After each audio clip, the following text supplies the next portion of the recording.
When the lights went out, Emily had always loved the quiet of her late-night drives home. As a nurse, long shifts meant she was often one of the last people on the road. But this night was different. One moment the streets were alive with the faint glow of neon signs and scattered porch lights. And in the next breath, everything went dark. Every streetlight flickered out at once like the entire town had been swallowed by a void.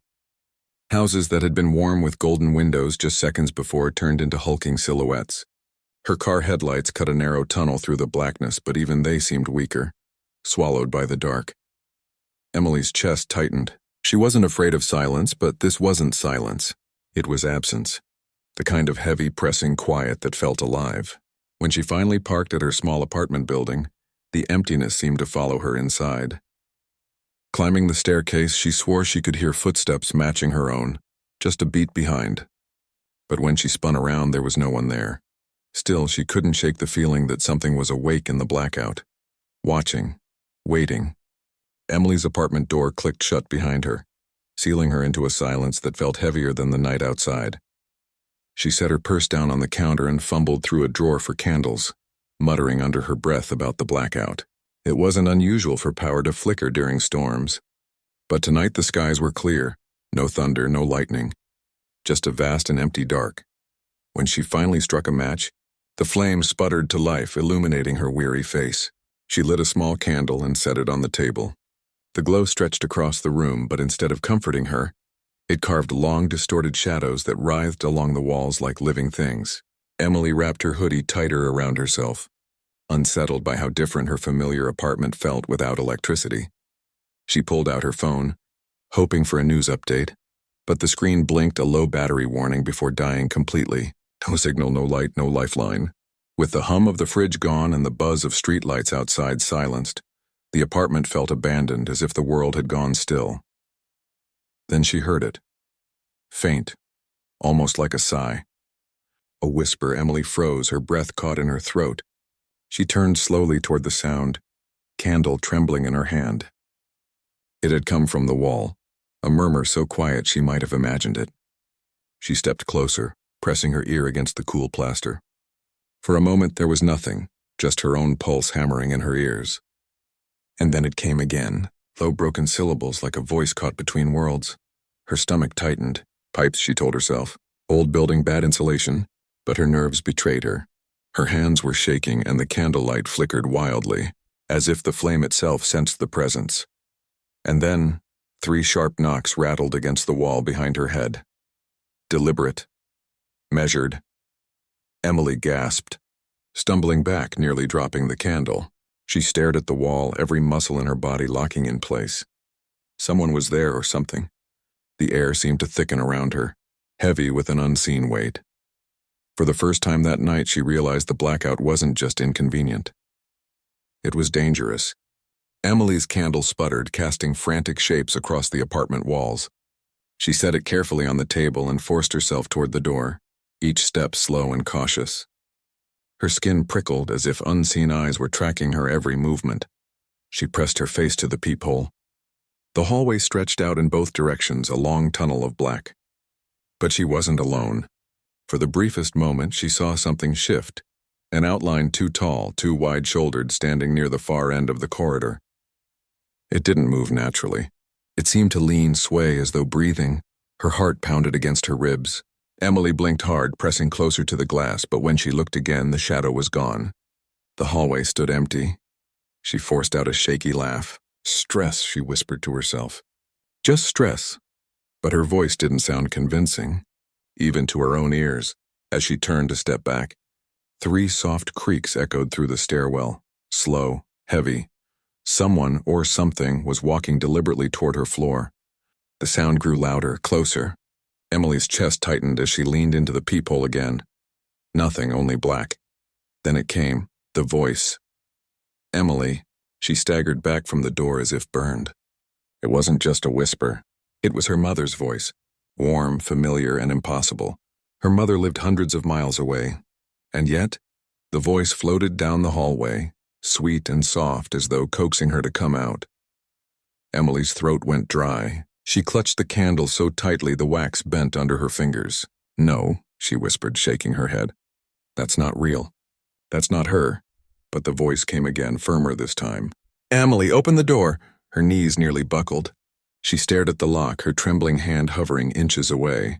The rational part of her screamed to stay put, to not move, but something deep and primal pulled at her. The darkness outside the door wasn't empty.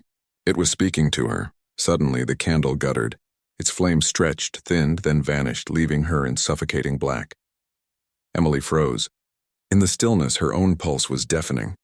And in that moment of silence, she heard it again. Only this time, the voice was whispering inside her apartment. Emily's hands fumbled in the dark, searching the table for her matches. Her breathing was loud in her ears, shaky and uneven. She struck one finally, a brief spark that bloomed into fragile light. For a second, her apartment came back into focus, though the shadows seemed deeper, waiting just beyond the glow. That's when she heard it. A knock at her door. Her heart jumped into her throat. It wasn't the rhythmic, sinister tapping she had heard earlier. This was hurried, frantic, please. A boy's voice whispered, barely audible through the wood. Let me in. Please, it's coming. Emily froze, staring at the door as her mind raced. Was this another trick? Another mimic? Her fingers hovered over the lock, trembling. Then came the sound of soft sobs, muffled but human. Against every instinct screaming for her to stay put, she turned the key and cracked the door open. A teenage boy stumbled inside, clutching a dead flashlight in his hands. His face was pale, eyes wide with raw terror. He looked like he hadn't slept in days. I live upstairs, he gasped. Apartment 9. You heard it too, didn't you? Emily hesitated, her chest tight. She nodded slowly, and the boy shut the door behind him, locking it quickly. His hands shook as he held the useless flashlight like a weapon. They don't believe me, he whispered. But it's real. It comes every time the power goes out. Emily's blood ran cold. What comes? The boy swallowed hard, eyes darting to the dark corners of the room. It hates the light. It waits in the halls, in the walls. It doesn't just make noises, it talks. It pretends to be people you know. It calls you out, and if you follow... His voice cracked. You don't come back. Emily felt her stomach twist. She thought of the voice she had heard. The voice that sounded exactly like her mother. My sister. The boy's lip trembled. Last year there was another blackout. She heard my dad calling her into the stairwell. But he wasn't home. I begged her not to go. She opened the door anyway. I never saw her again. The candle between them flickered. Both of them stared at it. The small flame suddenly fragile, like the last line between them and whatever prowled just beyond the door. The candle was burning low, the pool of wax spreading across the table like blood. Emily and the boy sat in tense silence, both staring at the door as though willing it to stay closed. But the thing outside had grown bolder. The handle began to twitch, softly at first, then with violent rattles that made the wood groan in protest. Something heavy slammed against it once, twice, each blow sending vibrations through the floorboards. Stay quiet, the boy mouthed, his knuckles white as he gripped the broken flashlight. But quiet didn't help. From the hallway came the sound of Emily's voice, her own voice, whispering through the crack beneath the door. It's safe now, open up. I promise. Emily's stomach turned to ice. Hearing her mother's voice earlier had shaken her, but this was worse. This was her own voice, soft and coaxing, as if a version of herself stood outside in the dark, begging to be let in. The boy's eyes brimmed with tears. It knows us, he whispered. It always knows. The candle sputtered, its flame shrinking lower. Shadows crowded the corners of the apartment, thick and suffocating. Emily realized with horror what the boy had meant. The darkness itself was alive, and it was hungry. The door shuddered violently, as though claws scraped against the wood.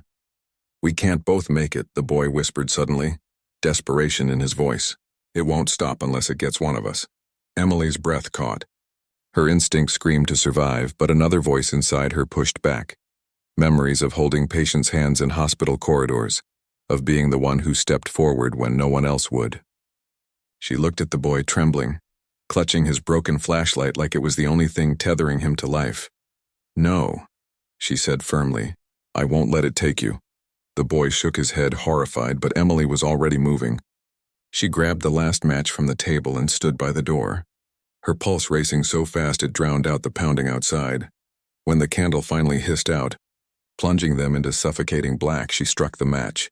The tiny flame burst to life, revealing the nightmare on the other side of the door. An impossibly tall figure. Its limbs twisted, its face a blur of writhing shadows. It leaned forward, hissing, reaching for her. Emily lifted the match high, her voice steady though her hands shook. "If you want someone, take me." The flame from the match quivered in Emily's hand, casting a frail glow that seemed laughably small against the monster towering before her. Its body writhed like smoke trapped in human form, stretching toward her with claws that curved into the dark. The boy whimpered behind her, clutching the flashlight as though it could shield him. For a moment, Emily thought the match would flicker out. The shadow hissed, its many voices overlapping, whispering promises and lies. "It will be quick. Let go. Join us." But instead of backing down, Emily stepped forward. The creature recoiled, as if confused by her defiance. With her free hand, she fumbled through the darkness until her fingers brushed the boy's shoulder. She squeezed it tightly, grounding him in the moment. "You're not alone," she whispered. The match burned lower, searing her fingertips. Pain shot through her, but she didn't let go. In that fleeting instant, she understood. The darkness fed on fear and surrender. If she stood strong, maybe, just maybe, it could be starved. "Light always returns," she said through clenched teeth, forcing her voice louder than the whispers. "And you don't get him." As the flame kissed her skin, Emily dropped it to the spilled wax on the table. In a rush, the wax caught fire, bursting into a bright flare that filled the room with blinding golden light. The shadow screamed, its form unraveling, curling back into nothingness as though burned away by something it couldn't consume. Hope. The walls stopped shaking. The air grew still. And then, silence. The boy's sobs echoed in the aftermath, raw and trembling. Emily slumped to the floor, tears mixing with sweat on her face, the scent of burnt wax filling her lungs. But when she looked around, the nightmare was gone. Somewhere outside, the power grid surged to life. Lights flickered back on across the city, humming softly, warmly. The boy blinked at the sudden brightness, his face pale but alive. Emily smiled weakly. "Told you," she whispered. "The light always comes back." But as she glanced at the corner of the room, a shiver slid down her spine. For just a second, she swore she saw it, a lingering shadow, waiting, watching. The boy didn't notice. He only clung to her, safe. Emily forced herself to hold him close, even as the uneasy truth echoed inside her. The light had returned, but the darkness was never truly gone.